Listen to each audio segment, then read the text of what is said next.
Okay, so now this brings us to backpropagation, an actual worked example. So let's get to it, and you actually get to understand exactly what backpropagation is doing. So from the previous section, we have a good idea of what backpropagation is, at least at a high level. And to reiterate, it's a method of executing gradient descent or weight optimization so that we have an efficient method of getting the lowest possible loss. So how does this black magic of backpropagation actually work? Okay, so let's do a simplified explanation again. So we obtain a total error, that was the loss, the mean squared error, at the output nodes, and then propagate these errors back through the network using backpropagation to obtain the new and hopefully better gradients or weights. So what happens here is that we get a loss, and then we send the loss back in here. And when I mean send it back in, basically we're applying backpropagation to this loss, and now it's going back here. We're calculating and updating the gradients or weights here, and then doing it again with these nodes. So backpropagation is simple, and it's made possible by the chain rule. So what is the chain rule? So without making this too complicated, essentially this is the chain rule here. We have two functions, y is equal to f of u and u is equal to g of x. Okay, just two functions. I know it's going to be confusing at first if you don't know much math. However, basically the differential of how y changes with respect to x here, its rate of change, is given by this. These cancel out, these two du's, so we end up with this. That is effectively the chain rule. Now, if you really want to understand the chain rule properly, you can go back to there's lots of websites that explain it in more detail. I'm not trying to get into too much detail here, I'm just giving you the chain rule defined as it is here. So let's look at this. This is our previous NN here, with all our confusing values and formulas. We use the chain rule to determine the direction the weights should take. So let's see how it's actually done. So remember, H1, we just cut it out from this point here, going into one of those nodes. So we have the node output 1 we're looking at. So this is the bias constant here going in. These are our weights here. And this is basically how we get output 1 here from this formula, from this. So again, let's take a look at W5, and I've highlighted it here. How do we change W5 so that we affect the error at this node here? Should W5 be increased or decreased? Well, let's find out. So our calculated forward propagation and loss values here, just to reiterate what they were from the previous section. This is it here, H1, H2, output 1, output 2, and I haven't mentioned this before, but basically output values here, we apply a logistic function that squashes them between 0 and 1. So what that means is we have our outputs previously being, do I have them here? No, but remember they were 1.1 something and 1.2 something, I believe. And basically when we apply a logistic function to here, these are the values that we actually get here. So we took that 1 point something and we squash it to a value between 0 and 1 using this function. That's the actual outputs here. Okay, so moving on to the next slide. So now we do a slight change in the MSE function, and that change basically just adding a half constant, multiplying it by the error, mean squared error here. And that basically is just to make it look a little bit nicer when we differentiate it. It doesn't really impact the overall MSE much because it's a constant. And so updating our values previously, this is our new MSE loss, applying both the logistic squashing function here and MSE as well, okay? The new MSE. So let's explore W5. How much do we change W5 by to basically lower the entire loss? And that's what this formula is here. We want to know how much changing W5 here impacts the total error, where E total is the sum of error from output 1, output 2. So I'm not going to get into exactly how we get this equation here, but this is basically using the chain rule to calculate W5. So how much the total error here changes with respect to W5 is given by the differential of E total over the output 1 multiplied by the output 1 over the net output here, differential of it, sorry, it's partial differential, and this as well here, how much this output 1 here changes, net output 1, with respect to the change in W5. So these are the three pieces we need of the chain rule to get this. Now let's look at this here, E total. E total is basically half output 1 output here and output 2 here. That is how we actually get E total. Because remember, going back to the slide, we know the output 1 here, what his predicted value with our random values were. So his predicted value was something, his target value was something else. So we just basically apply what output 1 here is for output node 1 and add it to the mean squared error of output 2.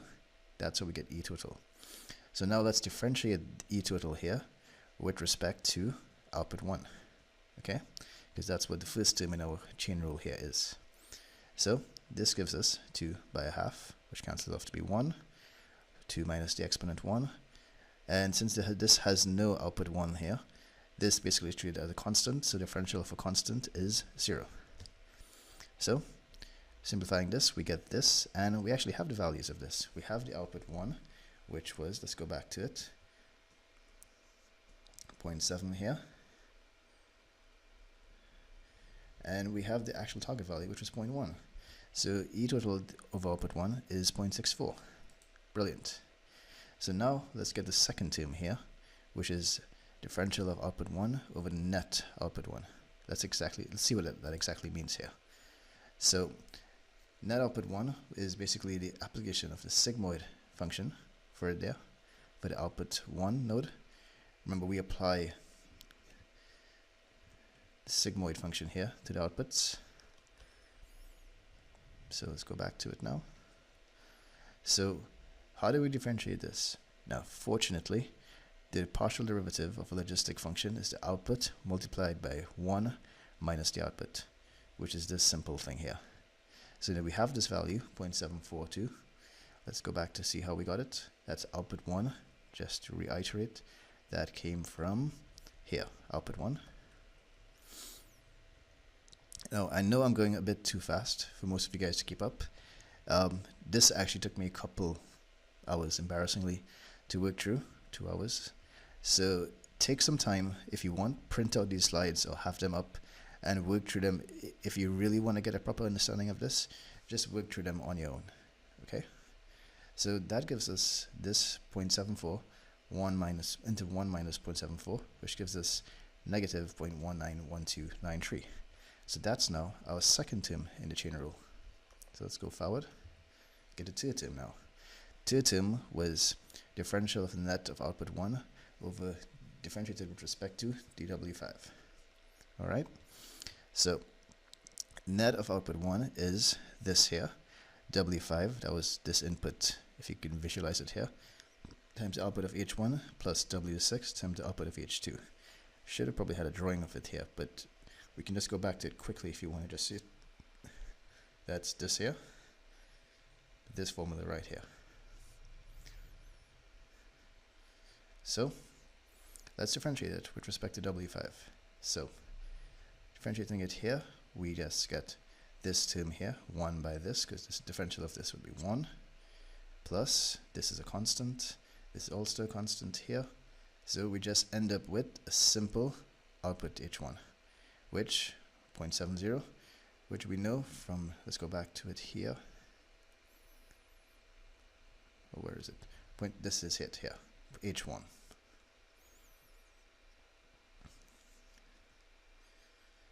Okay, output of H1 is 0.704225234. So now, as we can clearly see, we have the three terms for how much E total is supposed to change with respect to D5. All right, so that's this formula here. We multiply our these three terms, and we get this. Now, what exactly does this tell us? We got 0.086526. Well, what does that tell us is that the new W5 is going to be that minus this. Now, you see we introduced this new constant here, this new parameter. And this parameter is called learning rate. Now, before I get into learning rate, let's just assume that this wasn't here. So the new W5 would just be the W5 term minus this term here. So minus 0.08625 here. So if we were to update it straight away, it would just be 0.6 minus 0.08 something, which would give you 0.52. However, we have a constant here called learning rate. Now that is a very important constant, and I'll tell you why. If we set the learning rate here at 0.5, which is actually quite large for learning rates go, okay?